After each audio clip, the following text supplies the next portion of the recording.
You are listening to I Am Refocused Radio with your host, Shamaya Reed. This show is designed to inspire you to live your purpose and regain your focus. And now, here's your host, Shamaya Reed. Hey, welcome to I Am Refocused Radio. We are here once again, and today we're going to talk to our special guest, Marie Alessi. She is an amazing person that has an amazing story. We're going to learn all about her, and we're going to unpack a topic for today. Healing is a choice, and it all starts with her own personal story. So without further ado, I want to welcome you, Maria, to the show and say, how you doing? Hey, Shamaya, I'm really good. Thank you so much for having me. So tell us a little bit about your life and why we're talking about today's topic, healing is a choice, because you have a story of something you've been through, and I'd like for you to share that with the audience. Yeah, sure. Thank you for asking.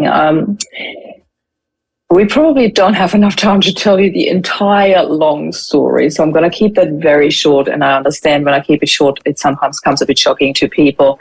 But the short story is I moved to Australia in 2004.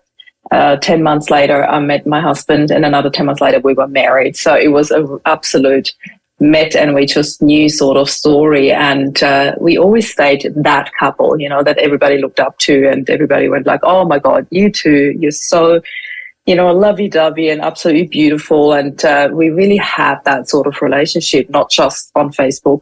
And we had two boys, Flynn and Jet. They were born in 2008 and 2010. So we absolutely lived our absolute dream life, you know, the barefoot wedding, the two boys. We had everything we wanted and needed. And we're really happy. Spent lots of time at the beach. I started my own business as a mind coach, mindset mentor. And about 7 years into it, Rob went on a business trip and never came back. So it was completely unexpected, and he passed from a brain aneurysm while he was away on a business trip, and that came as an absolute shock to us, as you can imagine. I was lucky enough, though, that Rob and I had a very different understanding of, you know, what to do in life and how we expected life to be. And we had some of those conversations where we said, what would you do if something was to happen to me? And both of us always had the same answer for each other. We were like, well, I want you to take the boys and create the happiest life possible. And when I heard the news of Rob's passing, it didn't take me very long to remember that and to think, this is it now. Yet, as you can imagine, it was not one of those, okay, I know what to do, and you switch to a flick to happy and everything's fine. It was an absolute surreal moment of, oh my God, I can't believe this is reality now. You know, when we talked about it, it was theory, and all of a sudden to be confronted with that reality brought a lot of choices up for me. And, you know, as you said at the beginning of the show, we are talking about healing is a choice, and I couldn't agree with that more. I had to make a choice, and I knew that I wanted to heal. And I knew that I wanted the boys to have the happiest life possible. And of course for myself too. So this is probably the start of the entire journey. And a bit unexpected, but that's where I am. Once again, we're talking to Marie Alessi. And when you started this global movement, if you will, loving life after loss, you help not just help people get through that, but you also help people learn about those who are going through those tough seasons in their life.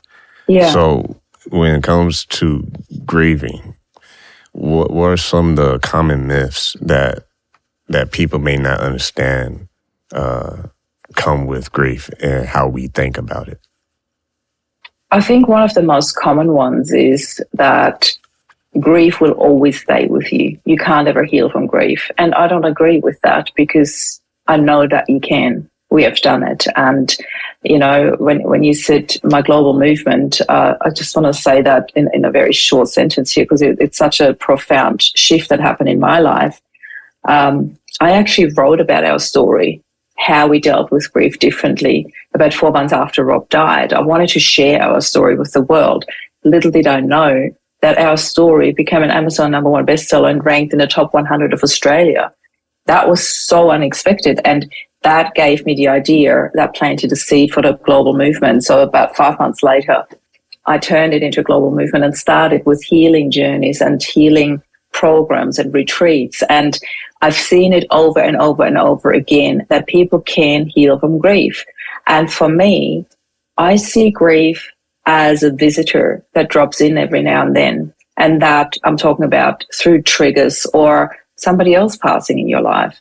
We just recently lost my father-in-law, which was my husband's dad, obviously. And that triggered so much of Rob's passing. Yet I also saw how much I had grown since, how much I have learned since, the tools that I have learned. And to now see it as an absolute gift, it was such an honor to be there in his final hours. And for the first time ever, I got the chance to say goodbye. I didn't have that chance when my dad passed, and I didn't have that chance when my husband died. But I had it with my father-in-law, and it was absolutely beautiful and confronting and sad and humbling and all of the above, you know. So I think it's how you look at things. When you change the way you look at things, things you look at change. I think it's Wayne Dyer who said that, and it's just so true. You know, we really need to shift our perspectives and choose healing. Listen, now I'm Focus Radio talking to our special guest, Marie. I'm going to give you a nickname. Marie, Elisa. It's okay. And talking about healing is a choice. And when you went through this, and it was a journey, if you will. What were some of the ways you try to keep the good memories alive of the loved ones that are no longer here today? Yeah, we do talk about Rob quite a bit, you know. I don't try to force it, and I don't avoid the topic. It's just in a completely natural manner, you know. When things come up, like the boys so often remind me of their dad, you know, like my older one really looks a lot like him, and he's already taller than Rob ever was. And, you know, just looking at him is such a impersonated. It's just really interesting. Like when I see things, when they remind me of things, I just tell them, and I just talk about memories of Dad all the time, because I just want to keep it alive and I want to keep it natural. That's the thing, you know. There are families where I know they sort of force it a little bit to have to talk about him every single day. I don't feel I have to. But I think everybody needs to find their own way of doing that. That's the main message here. Really find what's natural to you. And as long as it feels good, it's right. That's all people need to know. If it doesn't feel good, then there's something not right. And with your website, Marie, you have amazing community that you're building. Yeah. And talk to us about that, how that has been able to grow. And are there any stories or a story that comes to mind of someone who shared with you how they process their grief? Yeah, there's actually a really beautiful story that I want to share here. When I was in my early days, I opened a Facebook group, Loving Life After Loss, in March 2019. And I remember in the early days, before I actually learned how to shortcut my group, I typed it in. So one day I typed in Loving Life After, and all of a sudden this page comes up from this guy, Chris. And Chris has a website called Loving Life After. And I reached out and I had a look at the website and I thought, this is fantastic what he does. It's really beautiful. It's so aligned with my message. So I reached out to him and said, let's connect, let's talk about it. I have already interviewed him twice in my group, and he's now one of my moderators in the group and one of my biggest ambassadors. He's absolutely beautiful. And Chris actually lost his son to suicide. And he was the one who normalized it for me to talk about suicide, to talk about child loss from a different perspective, because up until that point, I too, and that's another myth in grief I want to bring up there. And I know it's a very, very touchy topic for a lot of people, because most people are under the impression or with that belief that there's nothing worse than losing your own child. That's the worst form of loss. And Chris normalized that for me and neutralized that for me. And he said, who are we to judge whose loss is worse or easier? There is no loss that's easy. So what came out of that was that comparison never helps in healing. And rather than comparing whose loss is worse or more tragic or more recent or any of the above, we need to learn to hold space for each other and just be there for each other and listen. You know, it takes a special person to have the skills to just sit with you and listen to your story, like you are doing now, Shemaya. So thank you for that. Well, you're very welcome. That's why we have you on this platform to share your story, because someone out there listening is going to really benefit from this. And on your website, I like where it says hope, healing, and happiness, because that's your movement that you're trying to spread more love for people to understand that with the broken pieces, they can still live a life that is worth living. And I say sometimes on the show, our pain is someone else's medicine. And when you have so beautiful. When you have the ability to use your message as medicine for those who could be still going through the pain. I mean, you mentioned the father, the man in your Facebook group, and that's very intense. What was some of the feeling and feedback you get from people when they joined the movement that you're trying to put out in the world of, hey, you're not alone and you will get through this? Yeah, it's beautiful, because the main feedback that we are getting is there's a lot of, I'm so grateful that I found this place, because I've been to so many other grief groups, and in most other groups, there is that comparison battle, you know, whose loss is fresher and whose husband was younger and who had more kids and whose kids were younger and whose kids weren't even born yet, things like that. It doesn't help us, you know.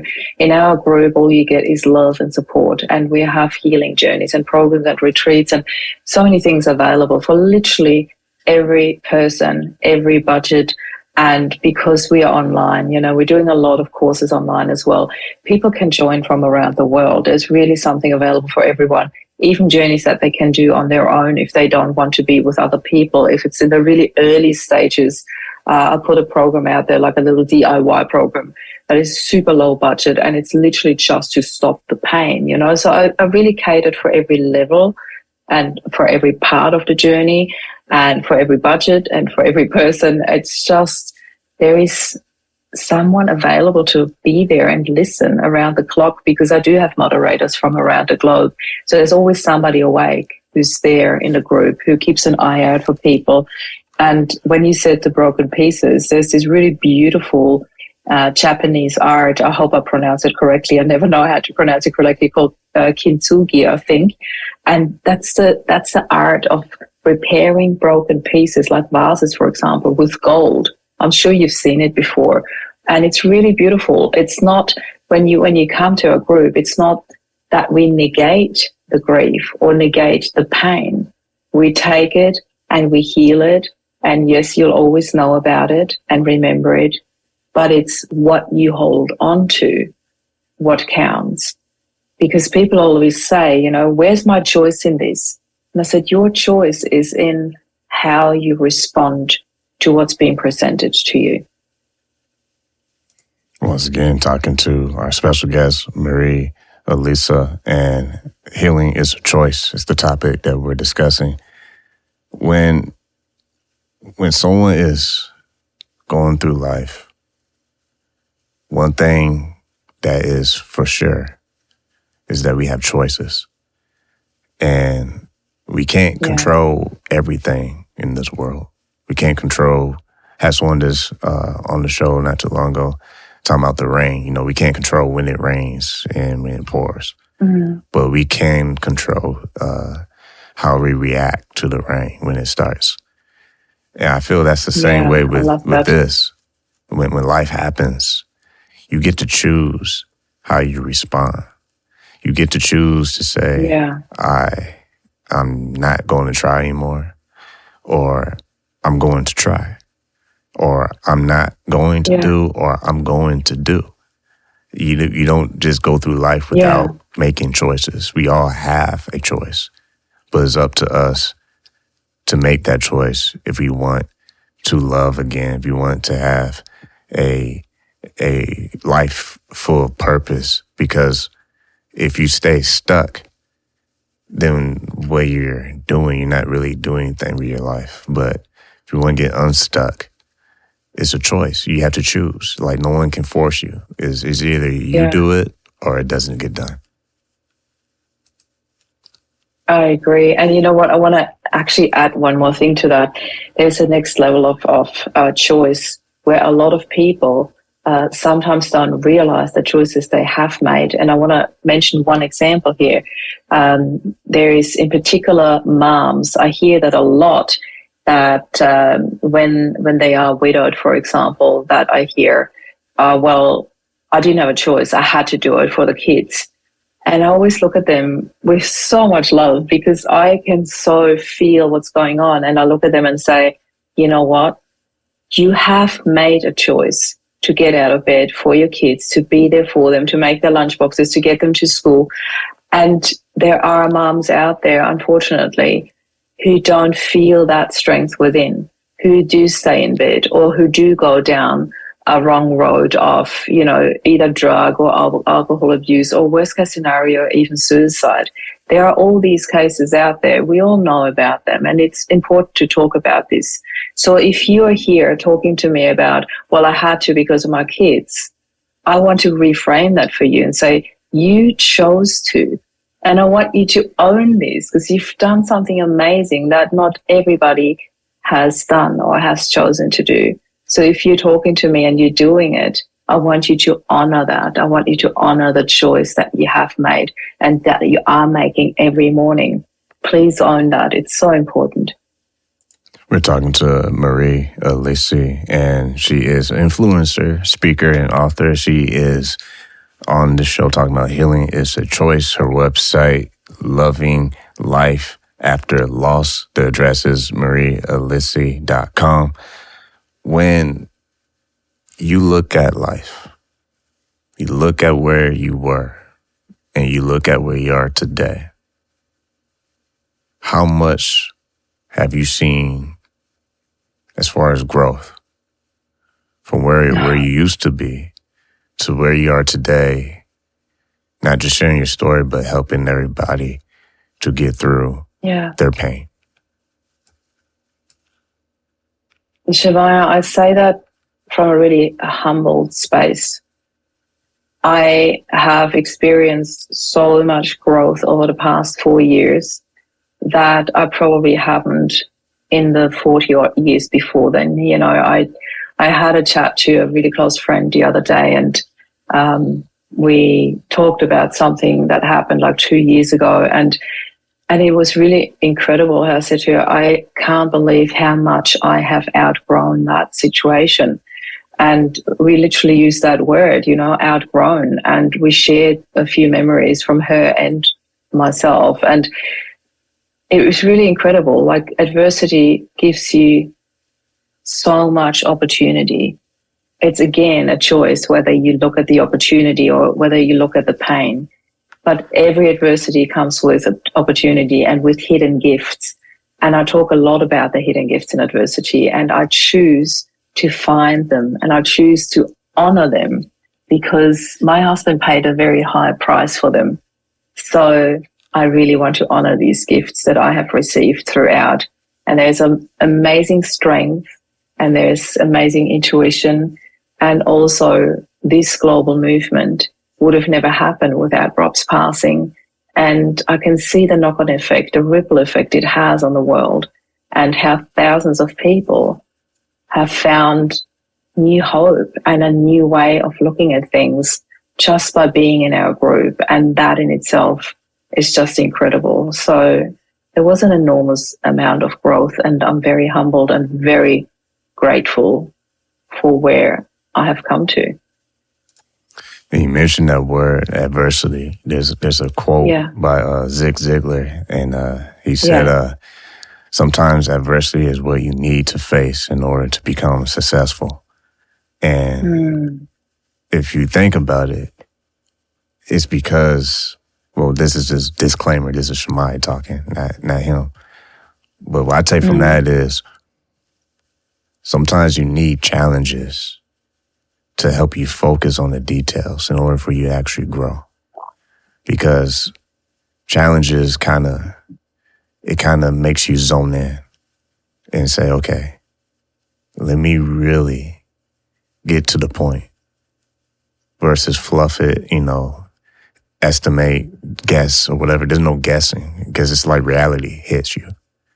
And it's like, okay, now that it hits you, how do you respond to that reality? How do you respond to that adversity? Do you step up or you sit down? Do you say, it's not for me, or do you say, why not me? Because how we choose to look at it, it really affects how it will be addressed. Yeah, it's so true that why me is such a common question, and I never ask myself that.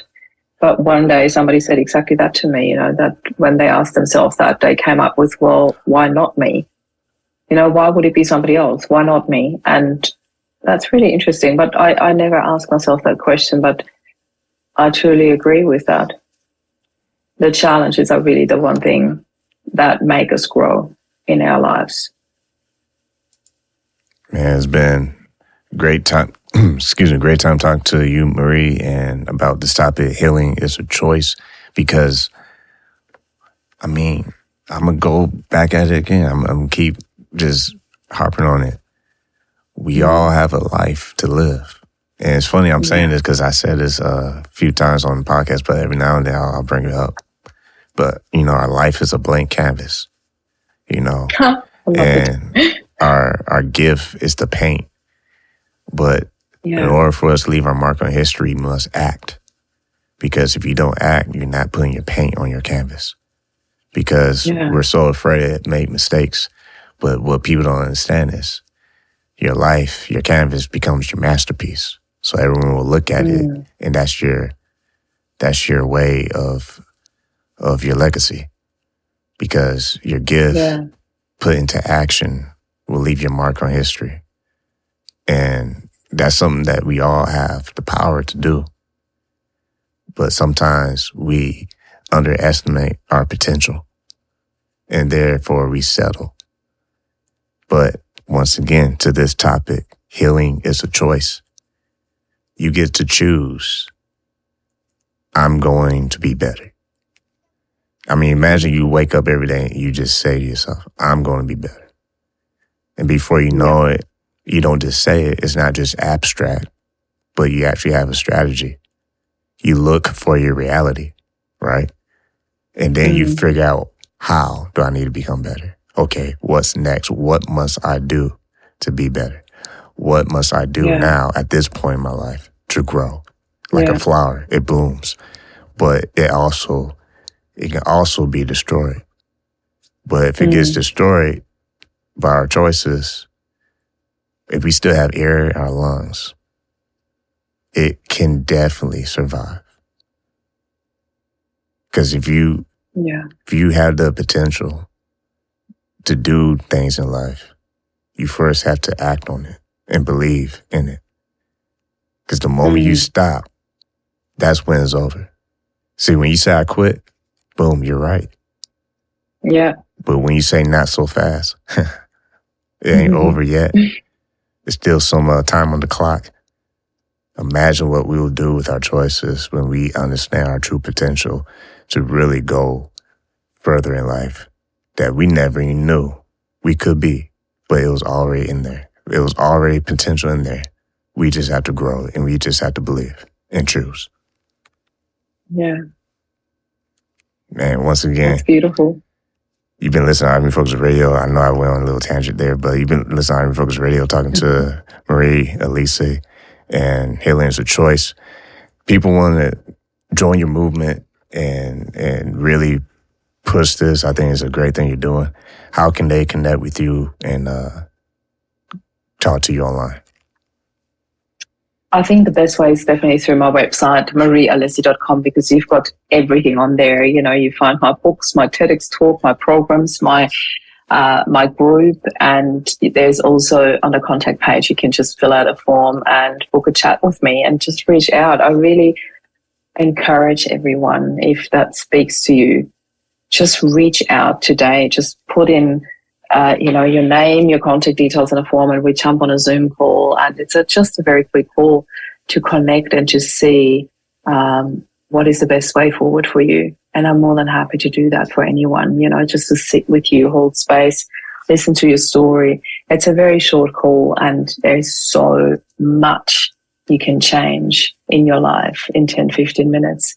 I'll work miracles in 10 minutes. Give me a choice, give me a chance, and I'll do it. It's just really beautiful. I really encourage you to reach out. Once again, talk to Marie, Alessi, and Healing is a Choice was today's topic. But man, I want to say thank you taking time in your schedule, talking all the way from Australia. I mean, that's awesome. I love when I can talk to people outside the United States. So wanted to say thank you for taking time in your schedule, talking to I Am Refocused Radio today. It was such a pleasure, Jeremiah. Thank you so much for having me.